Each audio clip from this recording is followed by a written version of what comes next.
Se trata del puente más largo de toda Europa, un tramo de 18,1 kilómetros que se extiende sobre islas arenosas y vastas extensiones de agua. Inaugurado en 2018, el puente de Crimea, o el puente sobre el estrecho de Kerch, es la bestia que desbancó del primer puesto al anterior poseedor del récord, que era el puente Vasco de Gama de Portugal. Con un coste de más de 3.500 millones de dólares y 12,5 millones de toneladas de material, todo él es gigantesco. Es una obra de ingeniería de una envergadura y un alcance inusualmente vistos en la Europa moderna, pero aunque el tema que nos aguarda hoy es sin duda una maravilla de la ingeniería, es mucho más que eso, porque como ya sabéis, es una línea de suministro vital para un régimen genocida que ha desatado una guerra de terror contra su pacífico vecino, un símbolo del estado totalitario que ha construido Vladimir Putin y de la actual agresión contra Ucrania. Diseñado para conectar el territorio continental ruso con la anexionada Crimea, el puente del estrecho de Kerch desempeñó un papel clave en la invasión de Ucrania en el año 2022. Sin embargo, también acabó convirtiéndose en el escenario de una de las mayores humillaciones de Moscú. Atacado por las fuerzas ucranianas a finales del 2022 y otra vez más en este verano, el del año 2023, este puente corre el riesgo de convertirse no ya en un símbolo de la fuerza rusa, sino más bien de la impotencia de Putin. Hoy, en Megaprojects, os contamos todos los detalles. Pero antes, dadme un solo segundo, porque sí, hoy vamos a estar hablando de una enorme obra de ingeniería construida para la grandeza y el uso de Rusia, un país que ya sabéis que está sumergido en una gran guerra y que ha sido duramente sancionado por la comunidad internacional. Unas sanciones que, a largo plazo, sin duda castigarán la economía rusa. Sin embargo, hoy por hoy, la situación, aunque sea en el corto plazo, sigue siendo un tanto diferente, y es que las sanciones impuestas a la Rusia de Vladimir Putin, tras la invasión de Ucrania, no están logrando frenar el esfuerzo de guerra del Kremlin, y tampoco han logrado provocar por ahora una crisis interna capaz de acabar con el gobierno. Digamos que los rusos han encontrado nuevos proveedores y también nuevas formas de mantener sus compras de bienes occidentales que están prohibidos por las sanciones. Por ejemplo, ¿sabías que pese a todas las sanciones, las importaciones rusas de bienes han recuperado prácticamente los niveles previos a la invasión de Ucrania?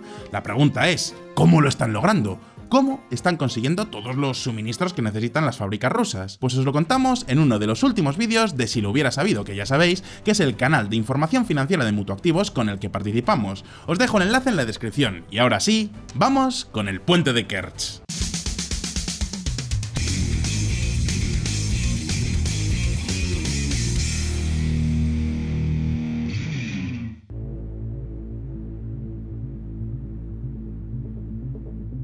La idea de un puente que cruzara el estrecho de Kerch fue propuesta por primera vez por otro autócrata ruso, que pronto sumiría a su nación en una guerra catastrófica. En 1903, el zar Nicolás II presionó a su enérgico ministro de Finanzas, Sergei Witte, para que desarrollara el concepto como parte de un impulso más amplio para modernizar el imperio. Pero antes de que algo saliera bien, Nicolás hizo estallar la guerra ruso-japonesa, que se saldó con la rápida derrota de Moscú y la revolución en las calles. Pero cuando las cosas habían calmado lo suficiente como para intentar construir un puente, Witte ya había abandonado su puesto y se había llevado consigo toda su energía. Cuando la revolución bolchevique derrocó definitivamente a Nicolás, el puente se quedó en poco más que un sueño. Como resultado, el honor de intentar tender el primer puente desde Crimea a la Rusia continental no recayó en el sistema zarista, sino en la Alemania nazi. Corría el año 1943. 2 años antes, las fuerzas de Hitler habían atacado la URSS, arrasando las modernas Ucrania y Bielorrusia, sembrando el terror a su paso. En el verano del 42, Crimea había caído. Para ayudar a reabastecer a las fuerzas alemanas en su avance hacia la República Socialista Federativa Soviética de Rusia, se estableció un sencillo sistema de teleférico entre la ciudad de Kerch y el asentamiento ruso de Tamán. Pero fue en 1943 cuando comenzaron las verdaderas obras de ingeniería. Ese año, Albert Speer propuso la idea de un puente combinado de ferrocarril y carretera que sustituyera al teleférico. Uno que ayudaría a reforzar la vacilante invasión alemana. Desgraciadamente para los nazis, esos planes nunca llegaron a buen puerto. Con la construcción solo a medio terminar, el trabajo se vio obligado a detenerse cuando el Ejército Rojo comenzó a contraatacar. Con los soviéticos al acecho, los alemanes volaron lo poco que habían conseguido construir del puente.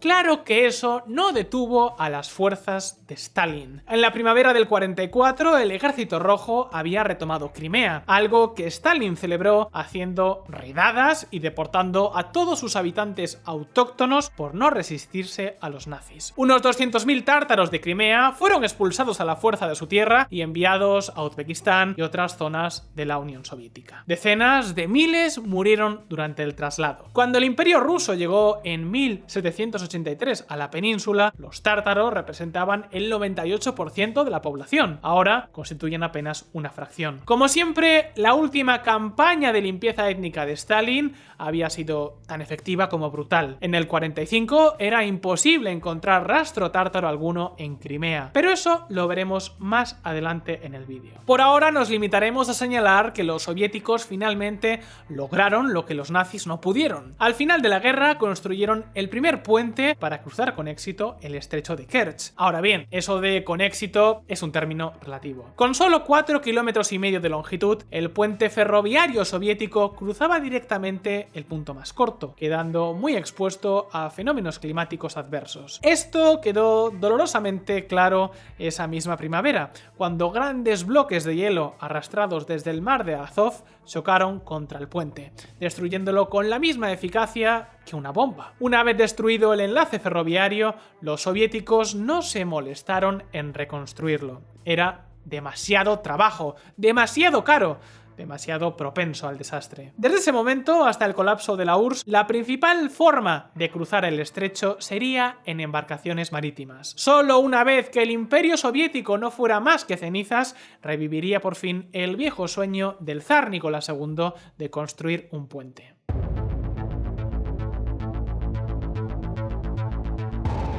Antes de pasar al puente moderno, primero tenemos que dar un pequeño rodeo para preguntarnos ¿por qué?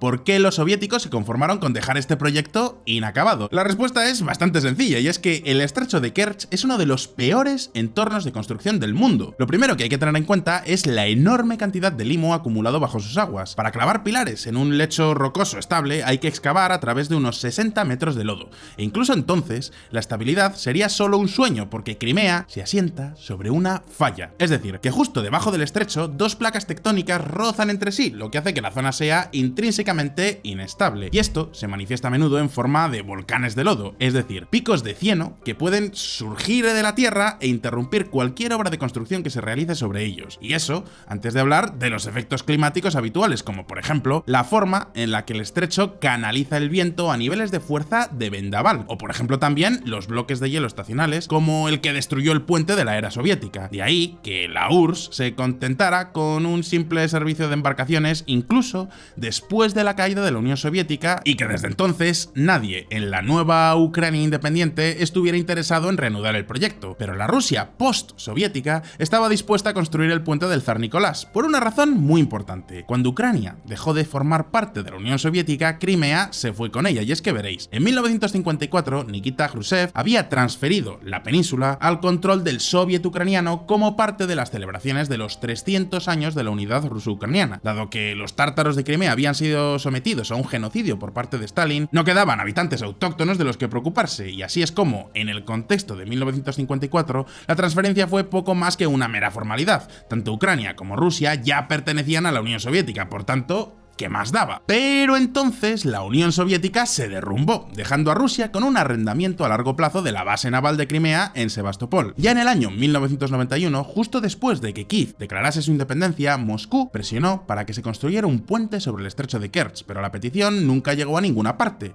En el año 2010, todo lo que los rusos habían conseguido era un memorando de entendimiento sobre su construcción que llegaría algún día. Incluso después de que el hombre de Putin en Ucrania, es decir, Viktor Yanukovych, tomara el poder, hubo que esperar hasta 2013 para que las cosas avanzaran hacia un acuerdo formal. Por desgracia para Moscú, en 2013 los ucranianos decidieron que ya estaban hartos de estar bajo el yugo de Rusia. La Revolución de la Dignidad, más conocida como el Euromaidán, fue la respuesta ucraniana a años de tejemanejes rusos en Ucrania, auspiciados, como no, por líderes a los que bien podríamos tildar de ser auténticas marionetas del Kremlin. Después de que Putin presionara a Yanukovych para que se retractara jactara de su promesa electoral de firmar un acuerdo de asociación con la Unión Europea, los ucranianos de a pie salieron a las calles de Kiev e instalaron un campamento de protesta en la plaza pública conocida como Plaza de Maidán. Pero en lugar de decir, oh, vaya, me equivoqué, tal vez debería firmar ese acuerdo después de todo, corramos un tupido velo, Yanukovych pensó más bien, de perdidos al río, vamos a disparar a algunos de los manifestantes. El caso es que la violencia culminaría en febrero de 2014 con el asesinato de alrededor de 100 manifestantes a manos de francotiradores de la policía. El clamor que siguió obligó a Yanukovych a huir del país, y gracias a eso, en casi toda Ucrania la gente estalló en celebraciones. Sin embargo, en Crimea la historia iba a ser algo diferente. Pocos días después del final de la revolución, soldados rusos con uniformes camuflados aparecieron por toda la península, los famosos hombrecillos verdes, y se apoderaron de los lugares estratégicos. Y así es como, el 16 de marzo del año 2014, se celebró un referéndum que solo podemos calificar de fraudulento sobre la incorporación de Crimea a la Federación Rusa. Los resultados arrojaron un 96% a favor con una participación del 80%, pero solo 2 meses después,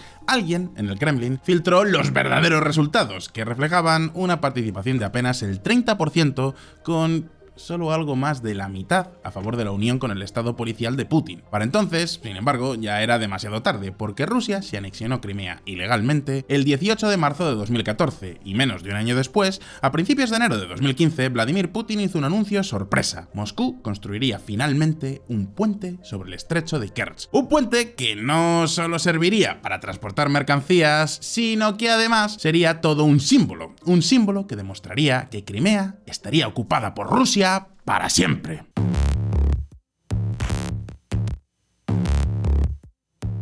Y aquí es donde llegamos a la parte un poco incómoda de este episodio. La parte en la que tenemos que reconciliar el hecho de que el puente del estrecho de Kerch es a la vez un odiado símbolo de violencia y una maravilla de la ingeniería. Para algunos, la idea de adentrarnos en los impresionantes aspectos de este proyecto podría resultar desagradable. Algo equivalente a ver a alguien obsesionado con los arreglos florales de Mussolini. Lo único que diremos en nuestra defensa es que ya hemos hablado de temas controvertidos sin respaldarlos, como cuando hicimos un vídeo sobre los planes de Hitler para construir una nueva capital llamada Germania. Y oye, crucemos los dedos para que los dos vídeos compartan pronto un final. En cualquier caso, 2015 comenzó con una Rusia ya en control de Crimea y fomentando encubiertamente la guerra en el este de Ucrania. Para Arkady Rotenberg, sin embargo, comenzó con una ganancia inesperada. Amigo de la infancia de Putin y uno de los oligarcas más relevantes de toda Rusia, Rotenberg fue el hombre que finalmente ganó el contrato de 3.700 millones de dólares del puente de Kerch a través de su empresa de infraestructuras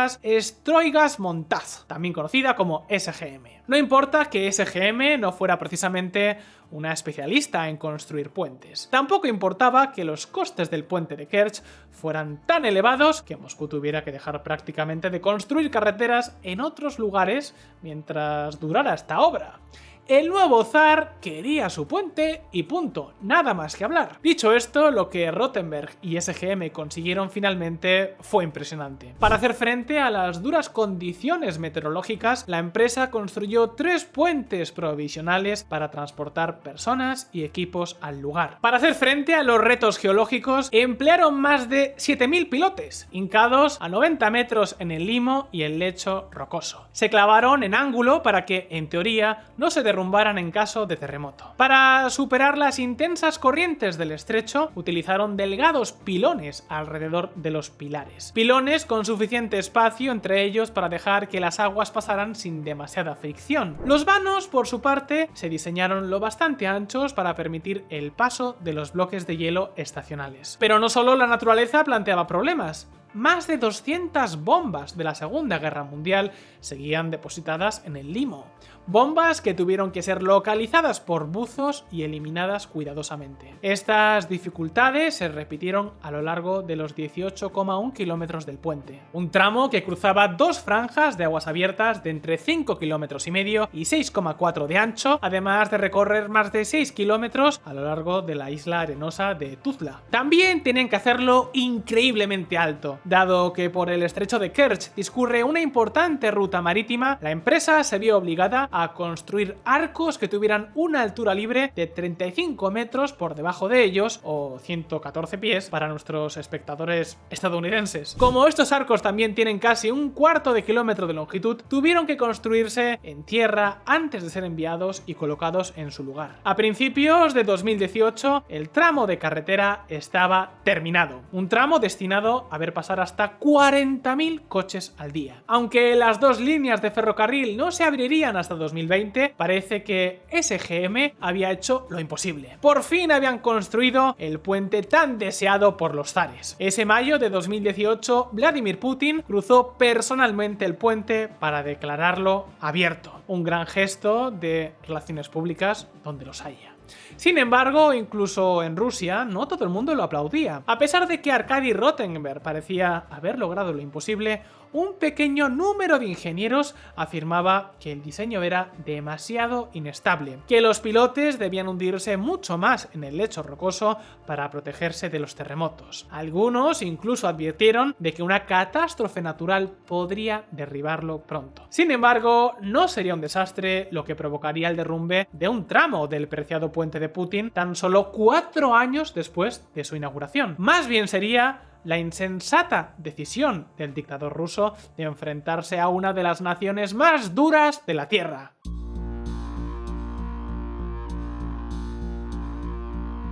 Tras la bomba ucraniana que destruyó 275 metros de carretera, los propagandistas del Kremlin declararon a bombo y platillo que el puente del estrecho de Kerch era una infraestructura civil y que no debería haber sido atacada. Pero si esto hubiera sido cierto alguna vez, desde luego ya no lo era en otoño de 2022. Durante la invasión a gran escala de Ucrania por parte de Rusia, el puente del estrecho de Kerch ha funcionado como una importante línea de suministro, apoyando a las tropas de Moscú mientras se apoderaban del territorio y cometían los salvajes crímenes de guerra que han cometido. En verano de ese mismo año, 2022, los militares ucranianos tuitearon memes sobre un supuesto ataque al puente, una promesa que el Kremlin parecía decidido a asegurarse de que no pudieran cumplir. Según la propaganda rusa del momento, el puente estaba vigiladísimo con el mejor equipamiento que Moscú podía proporcionar. Había reflectores de radar y enormes pantallas de humo que podían ocultar todo el tramo de 18,1 kilómetros. Incluso se suponía que había, y ojo porque esto es una cita real, delfines militarmente entrenados que lo defenderían.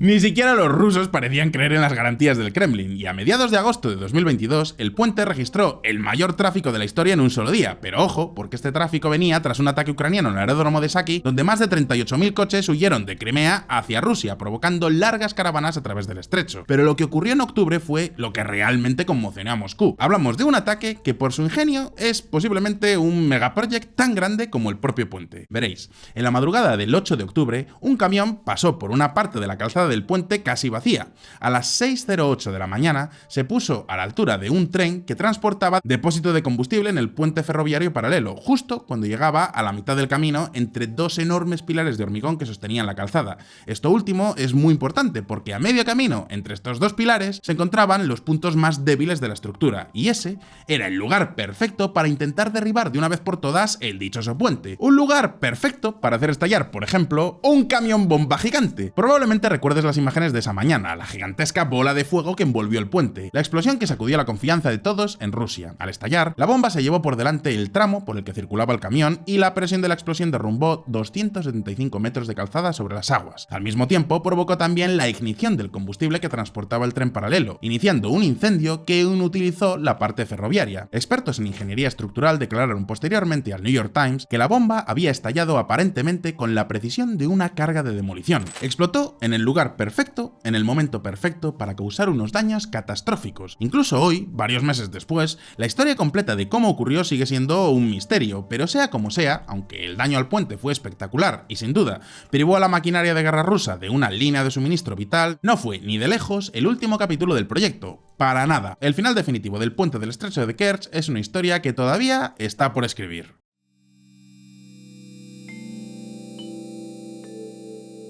Por devastadora que fuera, la explosión del camión bomba no fue la explosión apocalíptica que a muchos les hubiera gustado ver.